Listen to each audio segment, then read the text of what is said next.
Assalamualaikum warahmatullahi wabarakatuh. Waalaikumsalam warahmatullahi wabarakatuh. Bismillah, alhamdulillah, salatu wassalamu ala rasulillah Sayyidina maulana Muhammad ibn Abdullah wa ala alihi wa sahbihi wa mawalah wa la hawla wa la quwata illa billah, amma ba'du. Yang sama-sama kita muliakan guru-guru kita, Kiai Haji Muhammad Misjan, Kiai Haji Ahmad Habibi Abdul Rashid Ramli, Kiai Haji Farah Furqan Muqarrab bin Yusuf. Kita doakan guru-guru kita semuanya sehat afiat, Allah panjangkan umurnya dalam taat, dalam manfaat dan manfaat ilmunya buat kita semua, amin ya rabbal. Pengurus Majelis Ta'lim Ukhuwah Islamiyah Bapak Haji Basroin Ustaz Haji Muhammad Tahir, pengurus Masjid Baitur Rahman Bapak Ustaz Zainuddin beserta seluruh jajaran pengurusnya, dan seluruh para jamaah, bapak-bapak, ibu-ibu dan saudara-saudaraku yang dimuliakan Allah Subhanahu wa taala. Tanpa berpanjang kalam, kita lanjutkan kembali pembahasan kitab Qawmi Tughyan kita. Kita baca Fatihah, mudah-mudahan apapun yang kita kaji dari awal sampai akhir majelis semuanya diridhai oleh Allah Subhanahu wa taala. Menjadi ilmu yang manfaat, yang maslahat, yang menyelamatkan kita dari dunia sampai akhirat. Ala hadhihi niyyah wa ala kulli niyatin salihah wa ala man nawa salafus salih wa ila hadratin nabiyil mustafa sayyidina wa habibina wa syafi'ina maulana Muhammadin sallallahu alaihi wasallam wa ala alihi wa sahbihi wa dhurriyyatihi wa li baitil kiram, nakhusu khasatan li hadrati muallifil kitab Sayyidul Imam Syekh Zainuddin bin Ali Al-Malibari Al-Fannani wa Sayyid Syekh Nawawi bin Umar Al-Jawi Al-Bandani wa usuli ma furu'i ma dhul huquqi alayhim ajma'in, an Allah yu'idu rujatim fil jannah wa yu'idu alayna min barakatihim wa asrarihim wa anwarihim wa ulumihim wa nafahatihim fid dini wad dunya wal akhirah wa ila arwah walidina wa abaina wa jami'al muslimina wal muslimat wal mu'minina wal mu'minat al ahya'i minhum wal amwat wa ila hadratin nabi. Al-Fatihah. A'udzu billahi minasy syaithanir rajim. Bismillahirrahmanirrahim. Alhamdulillahi rabbil alamin arrahmanir rahim maliki yaumiddin. Iyyaka na'budu wa iyyaka nasta'in ihdinas siratal mustaqim. Shiratal ladzina an'amta 'alaihim ghairil maghdubi 'alaihim waladdallin. Bismillahirrahmanirrahim. Qala al-musannif rahimahullahu ta'ala wa nafa'na bi'ulumihi wa amadna bi asrari fid dharain, amin. Minggu lalu kita bahas halaman 99 sampai poin ke-27 ya. Pesan baginda Nabi sallallahu alaihi wasallam dari 40 hadis yang dianjurkan bahkan diperintahkan oleh Nabi untuk kita jaga atau minimal kita hafal. Di antaranya yang nomor 27 adalah wala taqnut mir rahmatillah. Jangan putus asa dari rahmat siapapun kita. Kalau sudah mengucapkan kalimat la ilaha illallah Muhammadur Rasulullah, kita punya sifat roja, kita punya sifat harapan yang besar kepada rahmat Allah, ampunan Allah, walaupun dosa kita banyak. Jangan pernah putus, jangan pernah menganggap Allah itu la taqnatu mir rahmatillah. Jangan pernah putus asa dari rahmat Allah. Allah sendiri yang bilang dalam Quran, innallaha yaghfiruz dzunuba jami'a. Sesungguhnya Allah bakal mengampuni dosa-dosa kita seluruhnya, asal kita mau asal kita mau minta asal kita mau meminta rahmatnya Allah Subhanahu wa ta'ala. Dalam Sahihul Bukhari dikatakan, orang yang sudah mengucap kalimat la ilaha illallah Muhammadur Rasulullah, akidahnya benar, tidak ada keraguan di dalamnya, sesuai dengan akidah yang pemahamannya tidak melenceng daripada syariah. Ya, kalau kita nggak bisa membongkar Quran dan Sunnah karena keterbatasan ilmu kita, karena kita nggak tahu ilmu bahasa Arab, nahwu, shorof, ma'ani, bayan dan seterusnya, kita taklid kepada ulama-ulama kita dengan pemahaman yang benar. Ya, maka wajib taklid bagi orang awam tuh wajib taklid. Kita nggak bisa jadi mufti. Kita nggak bisa mengatakan menurut pendapat saya, menurut pemikiran saya. Siapa ente? Betul apa kagak? Lah kita baca Quran aja masih berantakan. apalagi mentafsirkan, nggak ngerti bahasa Arab, nggak ngerti daripada ulumul Quran, asbabun nuzul, mana ayat khas, mana ayat am, mana ayat mutasyabbihat, mana ayat muhkamat dan lain sebagainya. Nasikh mansuh nggak ngerti, ya tiba-tiba menurut saya. Derajat hadis pun kita nggak tahu, mutawatir, sahih, hasan dan lain sebagainya kita nggak paham. Maka wajiblah kita taklid.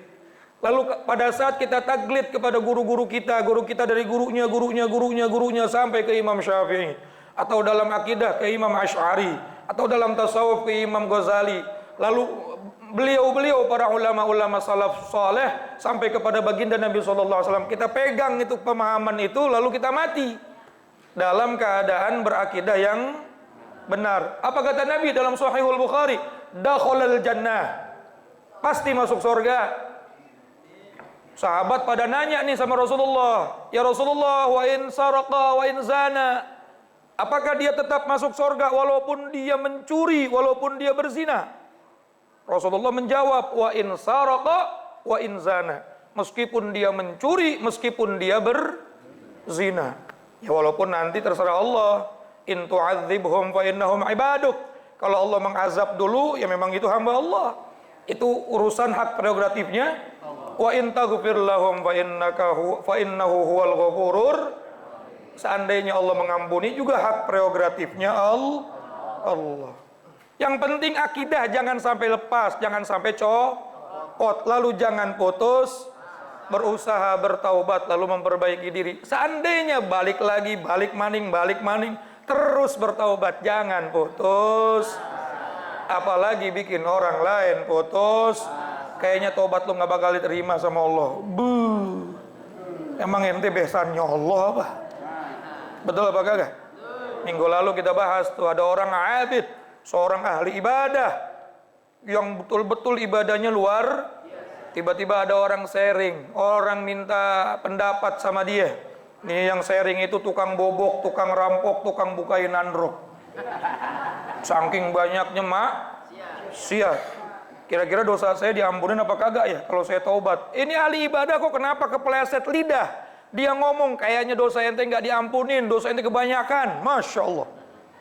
Akhirnya yang sharing tadi putus asa, turun dari gunung, dia lanjutkan maksiatnya sampai mati dalam keadaan su'ul, gara-gara dibikin putus.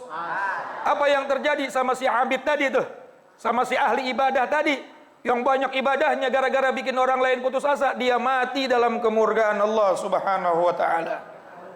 Dia nanya sama Allah, ya Rab, aina ajri, mana ganjaran buat saya? Allah berfirman kepada dia, la alaikas thawab wala alaikal ajr. Enggak ada bagi kamu pahala, enggak ada bagi kamu ganjaran. Sebab apa? Kamu pernah bikin orang lain putus. Kamu pernah bikin hambaku yang lain yang pengen bertaubat putus. Maka sekarang aku putuskan rahmatku kepada kamu. Nih hati-hati nih mulut kita nih. Ada orang lagi pengen belajar pakai jilbab, ledekin. Pantesan aja mendung-mendung geledek. Ada yang pakai jilbab gitu kata. Ada orang lagi belajar pakai sarung, diledekin. Perasaan udah tua masih sunat baik. Betul apa enggak? Akhirnya mau ibadah malu, akhirnya mau ibadah mundur gara-gara mulut kita bikin orang lain putus. Awas nih, jangan putus asa dan jangan buat orang lain putus asa. Kita harus punya sifat roja, harus punya sifat harapan yang besar kepada Allah. Rahmat Allah lebih luas daripada tapi jangan digampangin. Awas nih. Allah maha Rahman maha Rahim. Yang penting mas sekarang masih muda, poya-poya dulu aja. Mas puas-puasin mumpung masih muda. Kecil disuka, muda poya-poya, tua kaya raya, mati masuk sorga. Sorga mbah lu. Roja wajib, berharap wajib, tapi khauf, takut juga wajib. Betul nggak? Jangan pernah merasa aman dari makarnya Allah. Afa aminu makarallah. Kenapa kalian selalu merasa aman dari makarnya Allah? Emang ente tahu besok Allah mau berbuat apa sama ente? Fala yu'manu makrallah illal qaumul khasirun. Orang yang selalu merasa aman dari makarnya Allah cuma orang-orang yang rugi. Hari ini sholat gua pasti husnul khotimah. Kagak ada yang jamin, Ferguson. Saya tiap hari ukhuwah, tiap minggu kali. Saya kalau ngaji sehari 3 kali, gue pasti husnul khotimah. Belum tentu. Betul apa kagak? Lah, yang tiap hari ibadah aja belum tentu, apalagi yang kagak ibadah. Antara roja, berharap Allah merahmati kita, mengampuni kita, sama khauf, rasa takut kita atas murkanya Allah harus baru kita hidup bakal seimbang tuh. Ketika mau maksiat, takutnya nanti pas maksiat dicabut nyawanya. Lagi ngomongin orang, tiba-tiba datang malaikat Israel. Pas lagi menyon-menyon mulutnya. Lu tahu nggak? Jangan mati dia begitu. Nauzubillah min.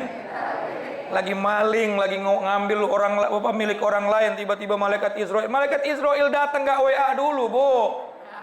Enak kalau kayak Rasulullah. Pada saat beliau mau dicabut nyawanya oleh malaikat Israel datang WA dulu tuh. Assalamualaikum dulu. Sopan santun dulu. Kata Rasulullah, Israel mau ngapain ente kesini? Ya, saya dapat perintah dari Allah untuk mencabut ruh mulia engkau ya Rasulullah. Itu pun iz adzana, kalau engkau berikan izin. Wa illa farji', kalau kamu tidak kasih saya izin, saya bakal balik lagi. Tuh Nabi, Bu, Nabi doang, kita mah kagak. Coba bayangin, malaikat Israel datang sama ibu, Bu, saya mau ngambil nyawa ibu. Tapi kalau ibu izinin, kalau kagak izinin saya pulang lagi. Pulang. Israel kagak ada. Ya Masya Allah, idza jajalum la yastakhiruna sa'atan wa la yastaqdimun. Ini panjang nih masalah la taqnatu mir rahmatillah, harus kita bahas terus. Intinya, seburuk apapun kita, jangan pernah putus asa dari rahmat, tapi jangan juga meremehkan murkanya. Mudah-mudahan kita semua selamat, mati kita husnul khatimah. Amin ya rabbal alamin. Karena pasar sudah buka, khawatir ibu-ibu mau belanja dan takut kesiangan, saya tutup sampai di sini. Mudah-mudahan manfaat. Kurang lebihnya mohon maaf. Assalamualaikum warahmatullahi wabarakatuh.